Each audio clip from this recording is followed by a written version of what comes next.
여러분 안녕하십니까? 오늘 두 번째 문화방송은 국제정세에 관해서 제가 한 말씀 드려보려고 합니다. 오늘 국제정세는 침몰하는 중국 경제 과연 돌이킬 수 있을까에 대해서 한 말씀 드리겠습니다.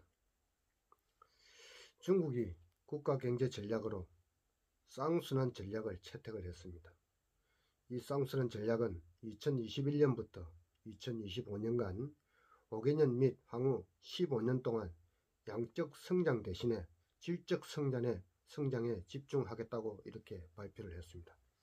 19기 중앙위원회 5차 전체 회의에서 발표한 내용입니다. 중국의 경제는 그동안 세계의 공장으로서 수출 주도 성장 전략으로 펼쳐왔는데 이제 이 시장을 내수 시장으로 돌리겠다는 이야기입니다. 또한 자체 기술 개발을 앞세우고 자립경제 구축을 해 나가겠다는 것입니다. 그동안 세계와 글로벌의 물결을 타고 수출을 통한 중국의 경제가 엄청난 성장을 이루어왔지만 이 열쇠를 몰아 중국이 오히려 세계 주인이 되어 보겠다는 야심을 보이면서 미중 무역 전쟁이 시작된 것입니다. 이제 자유시장 세계 진영에 뜰통이 나면서 철저하게 애면당하게 되므로 인해 가지고 피할 수 없는 선택이 되고 말았습니다. 1대1로 상징되는 대팽창 전략이 위기에 빠지게 되었고 차이나 머니를 앞세운 대행보는 빚더미의 역풍을 맞고 있는 상황이라고 할 수 있습니다. 특히 중동 자원 외교도 그렇고 신장 위구르족 인권 탄압 시비로 난간에 봉착해 있는 상태입니다.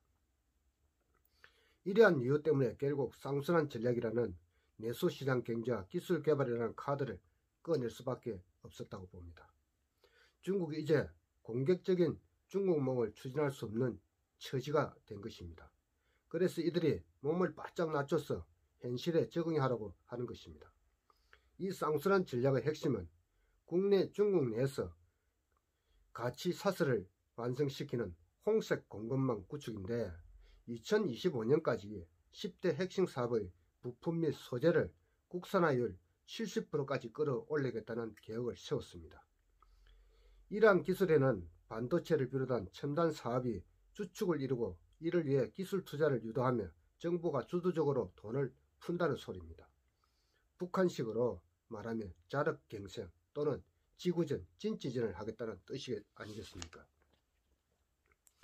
그동안 중국인들이 엄청난 해외 소비들을 하지 못하고 이를 내수로 돌려 경제의 탄력성을 놓치지 않도록 하겠다는 것인데 이런 구상을 하는 것은 GDP 대비 수출 비중이 2006년도에 36.2%에서 2019년도에 무려 18.4%로 하락해 버렸습니다.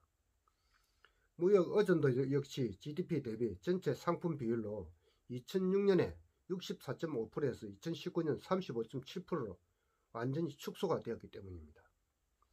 그래서 이들이 수출이 줄어들어도 경제가 크게 위축되지 않을 것이라고 생각하고 있는 것 같은데 정말로 그럴까요? 뒷거창은 쌍순환 정책의 본질이 내수 진작에 있지만 폐쇄적인 것은 아니다라고 한 수 발을 빼는 모양새를 취했습니다. 이거는 국민을 기만하는 행위입니다. 그러나 실제 중국의 반도체 국산화율은 2019년 기준으로 사실상 15.4%에 불과합니다. 그만큼 기술이 떨어진다는 것입니다. 이런 중국이 서방국과 담을 쌓고 내수 경제로 14억 인구가 살아갈 수 있겠는가 하는 것이 본질입니다. 이미 자본주의 맛을 본 중국인들에게는 절대로 버티기 힘든 일이 될 것입니다. 지난번 미국산 아이폰 판매가 시작되자마자 불과 몇 시간 만에 똥이 날 정도로 중국인들 역시 메이드 인 차이나를 신뢰하지 못하고 있습니다. 과연 이런 중국이 독자적 기술로 서방 세계 시장의 제품과 맞설 만큼 기술 개발이 가능하겠는가?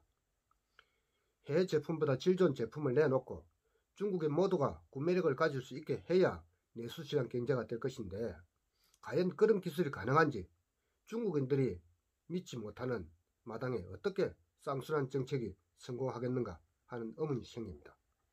지금의 중국으로서는 어쩔 수 없는 선택이지만 앞으로 더 제품의 격차가 벌어지게 되면 과연 중국인들이 돈을 아끼면서 자국 제품을 소비할까 한번 생각해 볼 문제입니다.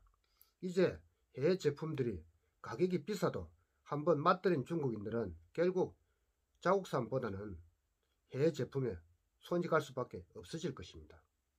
중국 정부는 가격이 싼 제품으로 국민들의 소비 욕구를 자국산으로 돌리려고 생각을 하고 있겠지만 과연 그렇겠습니까, 여러분? 싼 게 삐져떡이라고. 이런 발상을 하는 것은 참으로 유치하고 유치한 발상이라고 할 수 있습니다. 한 번도 경험해보지 못한 제품들을 값이 비싸다고 하면 구매력이 떨어지겠지만 이미 경험을 해본 이 제품들의 값이 가격이 올랐다고 구매력을 떨어뜨릴 수는 없기 때문입니다. 오히려 이 사회 불만만 가중시킬 것입니다. 국뽕이 아무리 좋다고 선전을 해도 중국인들은 비싼 돈을 주고서라도 외국산을 선호하게 될 것이고 누구나 예측할 수 있는 일입니다.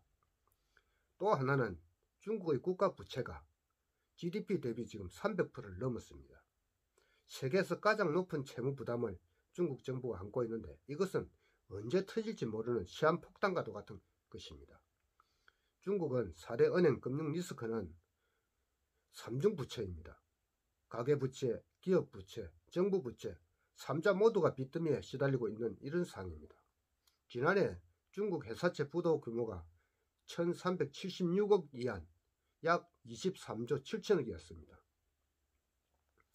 올해 회사채 부도 규모는 역대 최대였던 작년 기록을 넘었고 연말까지 추가로 722억 위안이 추가될 것이라고 이렇게 전망을 하고 있습니다. 기업 부채도 GDP 기준으로 159.1%까지 치솟았습니다. 이런데도 시진핑은 지방정부와 기업들의 우발적 채무 때문에 정부가 대출을 늘리기로 했다며 성장 둔화를 막아보겠다는 것인데 이렇게 돈을 퍼붓는다고 과연 상황이 나아질까? 이것은 밑빠진 독에 물 붓는 꼴이다. 이렇게밖에 볼 수 없습니다. 시진핑이 부동산 퍼블 문제로 그림자 금융하고 기업 부채 문제에 세 가지 이유를 들어가지고 회색 코뿔소라고 이름을 붙이고 대비를 주문했지만 이미 질주가 시작된 이 경제 추락의 붕괴는 막을 수 없게 되고 말았습니다. 그동안 싼 임금으로 14기 인구로 경제 질주를 했지만 이제 국민들의 생활 수준이 높아지고 자유 서방 세계 시장에 제품들을 맛본 사람들은 더 질 좋은 제품을 선호하게 될 것이고 이를 정부가 제공하지 못하면 결국 국내 불만만 고조될 것이다. 이렇게 생각을 합니다. 또 생산 인구 감소 문제가 심각합니다. 2030년까지 중반까지 1억 7천만 명이 줄어들 것으로 예상되고 있고 결국 노동 인구 감소로 이들이 가진 최대의 매력마저 상실하게 될 것이다. 이렇게 전망이 됩니다. 반면에 노령 인구는 이미 13%를 넘었고 2050년에는 4억 명이 육박하게 될 것이라는 전망이 나오고 있습니다. 중국은 사회 안전망이 없습니다. 우리나라처럼 연금제도라든지 보험제도라든지 이런 것이 없기 때문에 결국 국가가 책임지는 방법이 없습니다. 이렇게 되면 대혼란이 오겠죠. 자기들은 2035년이면 미국 경제를 추월할 것이라고 하고 있지만 이것은 완전히 어불성설입니다. 고령사회로 급진하고 생산노동 인구 감소로 더 나빠질 일만 남았는데 부자가 돼보기도 전에 완전히 늙어버린 그런 꼴이 되고 만 것입니다. 이게 지금 현재 중국의 미래입니다. 현재 중국의 1인당 평균 소득은 연 1만 달러 정도로 중진국 수준이라고 하지만 아직도 약 6억 명이 연간 소득 2,000달러 이하로 개발도상국이나 다름이 없습니다. 2,000달러입니다. 구소련이 붕괴될 때도 소련 GDP가 1만 2,000달러였는데 결국 체제가 붕괴되었습니다. 미국과의 군비 경쟁에서 결국은 소련이 망하고 말았죠. 그런데 지금 중국이 채 익지도 않은 감을 가지고 달라들다가 결국은 이런 꼴을 당하게 되는 것입니다. 중진국에서 벗어난 국가가 한국과 일본뿐인데 이것은 한미, 미일 동맹관계에 대한 엄청난 특혜를 받은 것이나 다름이 없다고 저는 생각을 합니다. 만약에 든든한 우방국가가 버텨주지 않았다면 수많은 해외 자본들이 한국에 들어와서 우리 한국과 일본이 이렇게 살아날 수 없었다고 저는 생각을 합니다. 그런데 지금 한국에 있는 이 좌파들은 중국 몽에 빠져가지고 앞뒤 분간을 못하고 있는 이런 상황입니다. 중국이 반도체 자주 독립을 외치면서 거액의 지금 정부 자금을 쏟아붓고 있지만 이런 틈을 노려서 정부에서 돈을 받아가지고 부동산에 투자하고 먹튀하는 기업들이 매일 쏟아지고 있습니다. 중국 반도체 기업이 약 27만 개인데 올해 들어 5만 8천 개의 기업이 생겨났습니다. 하루에 평균 200개 회사들이 생겨나고 있다는 이야기인데 지역 정부와 펀드에서 자금을 쏟아붓고 있습니다. 아무리 많은 기업이 생겨나고 돈을 퍼부어도 원천 기술이 없는데 어떻게 제품을 생산하겠습니까? 결국 무슨 최첨단 기술 개발이 될 수 있겠느냐. 이 정말 웃기는 현상이죠. 서방 세계에서 자본과 공장들을 노동임금이 싼 중국으로 몰리자 마치 자기들이 사자나된 것처럼 우쭐대다가 결국 썰물처럼 이렇게 빠져나가는 그들을 바라보면서 중국은 수렁에서 움직일수록 더 깊이 빠져들고 말 것입니다. 지금 중국은 마지막 자존심이라고 한번 챙겨보려고 하지만 개꿀, 국가 분노는 뻔하다. 그런데도 지금 한국의 이 바보 천치들은 중국 몽에서 아직도 깨지도 못하고 마치 중국이 우리의 5천년 우방국가나 되는 것처럼 한상에서 꿈을 깨어내지 못하고 있습니다. 이 대한민국과 북한의 통일을 가로막고 있는 것은 철저하게 중국 때문입니다. 중국이 6.25 전쟁에 참여만 하지 않았어도 우리는 통일이 되었을 것이고 지금까지 통일을 방해해온 자들도 중국입니다. 미국에 최근에 시민단체 500여 개가 중국의 스파이들이 들어있는 단체라고 발표가 되었습니다.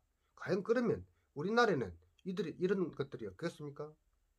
지금 공자학원이란 이런 모든 중국의 사람들은 중국 정부가 시키는 대로 명령에 따라서 정보를 수집하고 그 정보 수집한 정보를 국가에다가 알려야 되는 의무를 가지고 있습니다.